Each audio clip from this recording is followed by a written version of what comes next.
Sitharaman serial December 26 நாளைக்கான எபிசோடில் என்ன நடக்கலாம் அப்படிங்கிறத ரிவ்யூவாக பார்க்கலாங்க. சீதா நல்லா படுத்து தூங்கிட்டு இருக்காங்க. அப்போ கரெக்டாக ராம் வந்து டோரை ஓப்பன் பண்ணி உள்ளே வராங்க. சீதா தூங்குறதையே அப்படியே ரசித்து பார்த்துட்ருக்காங்க. அதுக்கப்புறம் சீதாவோட வயிற்றில் கை வச்சு பார்க்குறாங்க. டக்குன்னு சீதா முழிச்சு பார்க்குறாங்க. ராம பார்த்ததுமே ஓடி வந்து பாஸ் அப்படின்னு சொல்லிட்டு ஹக் பண்ணிக்கிறாங்க. என்ன சீதா எதுக்காக அலற அப்படின்னு சொல்லவும், ஒன்றும் இல்லை பாஸ் அப்படின்னு சொல்லிட்டு திரும்பவும் ஹக் பண்ணி அழ ஆரம்பிச்சிடுறாங்க. ராம் ரொம்பவே சந்தோஷமாக இருக்காங்க. என்ன பாஸ் திடீர்னு கிளம்பி வந்துட்டீங்க அப்படின்னு சீதா கேட்கவும், நான் என்னோட செல்லத்தையும் பாப்பாவையும் பார்க்குறதுக்காக வந்துட்டேன். சரி சீதா நீ எப்படி இருக்க அப்படின்னு கேட்கவும், நல்லா இருக்கேன் பாஸ். ஆமாம் உங்கள் ட்ரைனிங்கெல்லாம் எப்படி போச்சு அப்படின்னு கேட்கவும், நல்லா போச்சு சீதா அப்படின்னு சொல்ல, பாஸ் நீங்கள் இல்லாமல் எனக்கு இந்த ரூமில் இருக்கவே பிடிக்கல, இந்த வீடும் பிடிக்கல. இப்போ தான் பாஸ் இந்த ரூம்குள்ளேயே சிரிப்பு சத்தம் கேட்குது அப்படின்னு சீதா சொல்லவும், இனிமேல் சிரிச்சுக்கிட்டே இருக்கலாம் சீதா விடு, உனக்காக நான் ஒன்று வாங்கிட்டு வந்திருக்கேன் அப்படின்னு சொல்லிட்டு பேகை ஓப்பன் பண்ணி உள்ளேருந்து ஒரு பாக்ஸ் எடுத்து சீதா கையில் கொடுக்குறாங்க. சீதாவும் அதை வாங்கி பார்க்குறாங்க. சீதா இதை தான் நான் உனக்காக டெல்லியிலேருந்து வாங்கிட்டு வந்தது, பாரு உனக்கு பிடிச்சிருக்கான்னு பாருங்கிறாங்க ராம். நல்லா இருக்கு பாஸுங்கிறாங்க சீதா. என்ன சீதா பார்க்காமையே சொல்கிற அப்படின்னு கேட்கவும், சீதா ராமை பார்த்துக்கிட்டே நல்லா இருக்கு பாஸுங்கிறாங்க. நான் என்னை பார்த்து சொல்லலை, புடவையை பார்த்து சொல்லுங்கிறாங்க ராம். பாஸ் நல்லா இருக்கு பாஸ் அப்படின்னு சொல்லிட்டு திரும்பவும் சீதா சிரிச்சுக்கிட்டே இருக்காங்க. அதுக்கப்புறம் திரும்பவும் இன்னொரு கிஃப்ட் உனக்காக வாங்கிட்டு வந்தேன் அப்படின்னு சொல்லிட்டு திரும்பவும் பேக்லேருந்து ஒரு பாக்ஸ் எடுத்து சீதா கையில் கொடுக்குறாங்க. சீதா இது என்ன பாஸ் அப்படின்னு கேட்கவும், நீயே சொல்லுங்கிறாங்க ராம். குல்ஃபி ஐஸா அப்படின்னு கேட்கவும், இல்லை டெல்லியிலேருந்து குல்ஃபி ஐஸ் வாங்கிட்டு வந்தால் இங்கே வரும்போது குச்சி மட்டும்தான் மிஞ்சும், நல்லா யோசி சீதாங்கிறாங்க ராம். சீதாவும் நல்லா யோசிச்சு பார்த்துட்டு, பாஸ் எனக்கு தெரியலங்கிறாங்க, இது அல்வா சீதா அப்படின்னு சொல்லவும், பாஸ் எனக்கு ரொம்பவே சந்தோஷமாக இருக்குது பாஸ் அப்படின்னு சொல்லிட்டு பயங்கரமாக பேசி சிரிச்சிட்ருக்காங்க. இவங்க சிரிக்கிற சவுண்டு கேட்டு மீரா வந்து எட்டி பார்க்குறாங்க. என்ன ராம் வந்துட்டானா அப்படின்னு சொல்லிட்டு டோரை ஓப்பன் பண்ணி பார்க்குறாங்க. அங்கே சீதா தனியாக உட்காந்து பேசிகிட்டு இருக்காங்க. சீதா என்னாச்சு யார் கூட பேசிகிட்டு இருக்க அப்படின்னு கேட்கவும், நான் பாஸ் கிட்ட தான்க்கா பேசிகிட்டு இருக்கேன், அவங்க என்னை பார்க்கறதுக்காக டெல்லியிலேருந்து கிளம்பி வந்துட்டாங்க அப்படின்னு சொல்லவும், என்ன சீதா சொல்லிட்டு இருக்க, அங்கே ராம் இல்லையே அப்படின்னு மீரா சொல்லவும், இங்கே பாருங்கள் எனக்காக புடவையெல்லாம் கூட வாங்கிட்டு வந்திருக்காங்க அப்படின்னு சொல்லிட்டு பக்கத்தில் இருக்கிற புடவை பாக்ஸை தேடுறாங்க. அங்கே காணோன்னதும் உடனே இந்த பக்கம் திரும்பி, இங்கே பாருங்கள் எனக்கு அல்வா கூட வாங்கிட்டு வந்திருக்காங்க அப்படின்னு சொல்லிட்டு அதையும் தேடுறாங்க. அதையும் காணோன்னதும் பாஸ் பாஸ்ன்னு ரூம் ஃபுல்லாக சுற்றி பார்த்து கூப்பிட்டுக்கிட்டே இருக்காங்க. சீதா நீ என்ன பண்ணுற, ராம் இங்கே வரல, அவன் கிளம்பி போய் ஒரு வாரம் தான் ஆச்சு, அதுக்குள்ளே எப்படி லீவ் கிடைக்கும், நீ ஏதாவது கனவு கண்டிருப்ப அப்படின்னு மீரா சொல்லவும், சீதா அப்படியே யோசிச்சு பார்க்குறாங்க. ராம் வந்தது, புடவை கொடுத்தது, ஸ்வீட் கொடுத்தது, இதெல்லாம் யோசிச்சு பார்த்து அப்படியே ரொம்பவே ஃபீல் பண்ணிட்டு உட்காந்துட்ருக்காங்க.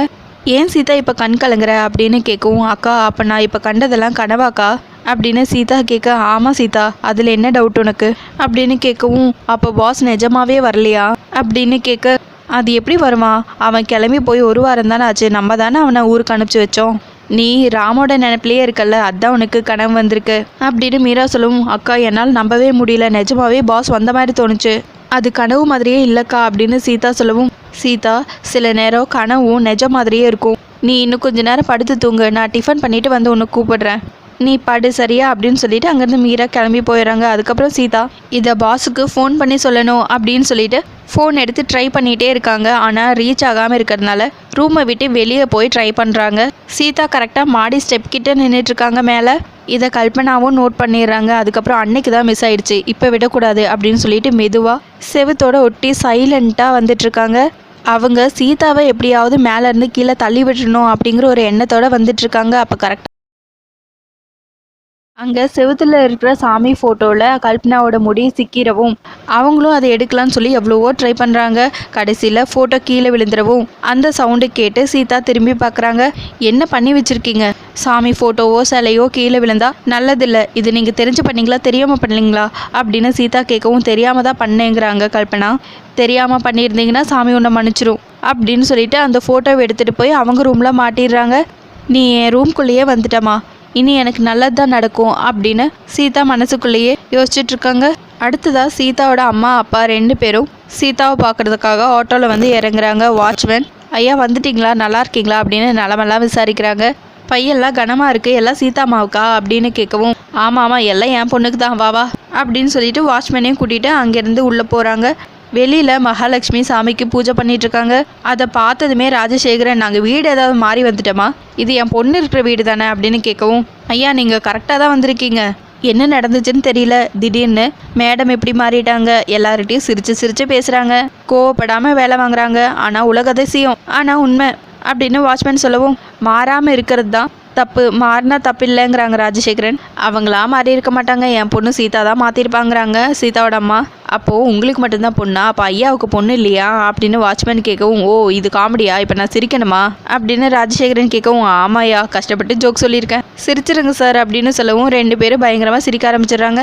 ஏன் தம்பி இவங்களுக்கு இந்த கடவுள் பக்தி எப்போ இருந்து வந்துச்சு அப்படின்னு சீதாவோட அம்மா கேட்கவும், இப்போதாம்மா கொஞ்ச நாளா. அப்படி ஒரு பக்திங்கிறாங்க வாட்ச்மேன். எங்கே சுற்றினாலும் கடைசியில் அங்கே தான் வந்து ஆகணும் அப்படின்னு ராஜசேகரன் சொல்லவும், எந்த ஊருக்கு சார், உங்கள் ஊருக்கா எங்கள் ஊருக்கா அப்படின்னு கேட்கவும், எல்லாருக்கும் ஒரே ஊர் தான் அப்படின்னு ராஜசேகரன் சொல்ல, எங்கள் ஊர் எப்படி உங்கள் ஊர் ஆகும், அது என்ன எல்லாருக்கும் ஒரே ஊர் அப்படின்னு கேட்கவும், நல்லா யோசிங்கிறாங்க. இவங்கள பார்த்ததுமே மகா, இவங்க வேற வந்துட்டாங்களா, இவங்க எதுக்கு தான் வந்தாங்களோ, இவங்கள பார்த்தாலே நான் டென்ஷன் ஆயிடுவேனே, கோவப்படவே கூடாது அப்படின்னு மகா மனசுக்குள்ளேயே யோசிச்சுட்டு இருக்காங்க.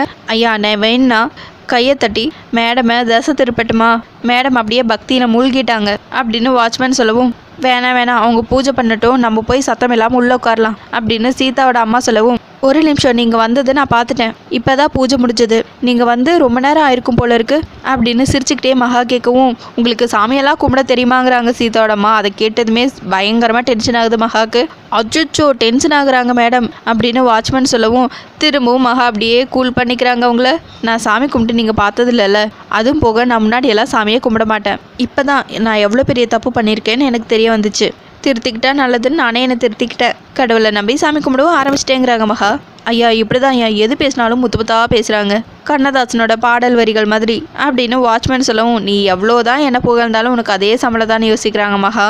ஆமாம் இந்த பேக்லையெல்லாம் என்ன அப்படின்னு மகா கேட்கவும், அதெல்லாம் ஒன்றும் இல்லை, பழம் நட்ஸு ஸ்வீட்டு சீடை முறுக்கு இதுதான் சீதாவுக்கு அப்படின்னு ராஜசேகரன் அவங்க ஒய்ஃபும் சொல்லவும், ஏன் சீதா ஏதாவது கடை வைக்க போகிறாளா அப்படின்னு மகா கேட்கவும், மேடம் என்னால் நம்பவே முடியல, நீங்கள் இவ்வளோ நாளாக வீட்டுக்கு வந்தவங்களையும் சிரிக்க வச்சு நீங்களும் சிரித்து நான் பார்த்ததே இல்லை, என்னால் நம்பவே முடியல மேடம், நம்பவே முடியலங்கிறாங்க வாட்ச்மேன். சத்தியமாக நீங்கள் இவ்வளோ மாறுவீங்கன்னு நான் நினச்சி கூட பார்க்கல, எல்லாமே அந்த அம்மனோட அருள் தான் அப்படின்னு சீதாவோட அம்மா சொல்லவும், செல்விமா வந்து இந்த பேகெல்லாம் வாங்கிட்டு போ அப்படிங்கிறாங்க மகா.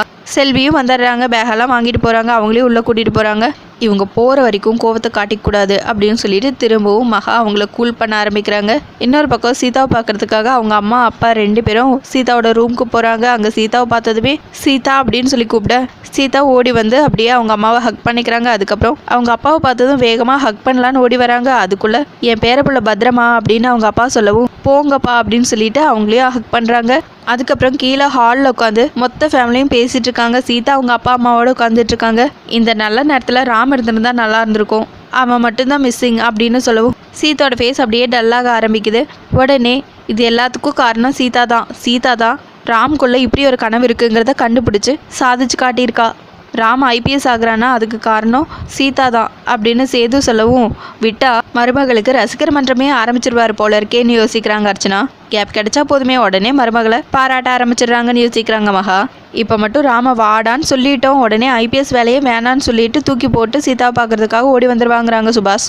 ராம் வர்றதுக்குள்ளே எப்படியாவது இவளை அனுப்பிடணும் அப்படின்னு மகா அர்ச்சனா 2 பேரும் சேர்ந்து ஒரே மாதிரி யோசிக்கிறாங்க. அதோட எபிசோடையும் முடிச்சிருக்காங்க. உங்களுக்கு இந்த வீடியோ பிடிச்சிருந்தா லைக் அண்ட் சப்ஸ்கிரைப் பண்ணி நம்ம சேனல் சப்போர்ட் பண்ணுங்கள். தேங்க்யூ.